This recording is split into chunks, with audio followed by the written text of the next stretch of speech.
గౌరవనీయులు సోమేది చెయ్యి ఇప్పుడు కాదు, అడిగి పోయి మెల్లగా వాడి బతిలాడి ఆపలేము. అడిగి పోయి ఆకలింకనే రాయించి ఈయన చేయలేమన్నా శ్రీకాంత్ అన్న చేయలేదా?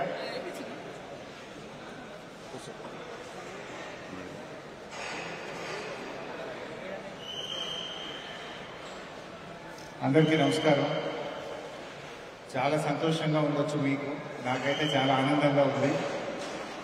ముందుగా ఈ ప్లాంట్, ఈ కళ సాకారం అవడం అనేది ఎంతో గొప్ప విజయం. అంటే వద్దు బాబు, అందరి దృష్టిలో ఇది ఒక ఫ్యాక్టరీ కావచ్చు, కానీ మన దృష్టిలో ఇది ఒక ఎమోషన్.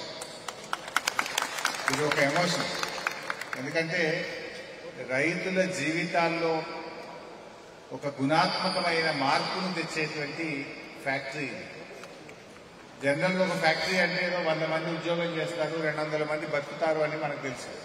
కానీ ఈ ఫ్యాక్టరీ వేలాది మంది రైతుల జీవితాల్లో ఒక గుణాత్మకమైన మార్పును, ఒక కొత్త జీవితాన్ని అందించేటువంటి ఫ్యాక్టరీ.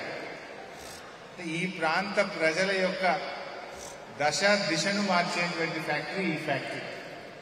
మిగతా విషయాలు నేను మాట్లాడతాను, కానీ ముందుగా మన రైతు బంధు సమితి అధ్యక్షుడిగా, రాష్ట్ర అధ్యక్షుడిగా, తెలంగాణలో కేసీఆర్ గారి నాయకత్వంలో ధాన్యం ఉత్పత్తిని 3 అంతలు పెంచడంలో ఎనలేని కృషి చేసినటువంటి మిత్రుడు, ఆత్మీయుడు, మన పక్క నియోజకవర్గం, మన ఆనుకొని ఉండే జనగాం ఎమ్మెల్యే గారు పల్లా రాజేశ్వర రెడ్డి గారు. వారికి కాలు నొప్పుంది, ఈ మధ్యనే సర్జరీ కూడా అయింది, నిలబడాల్సిన అవసరం లేదన్నట్టు కూర్చొని తన సందేశాన్ని ఇవ్వాల్సిందిగా పల్లా రాజేశ్వర రెడ్డి గారిని కోరుతా ఉన్నాను. ధన్యవాదాలు.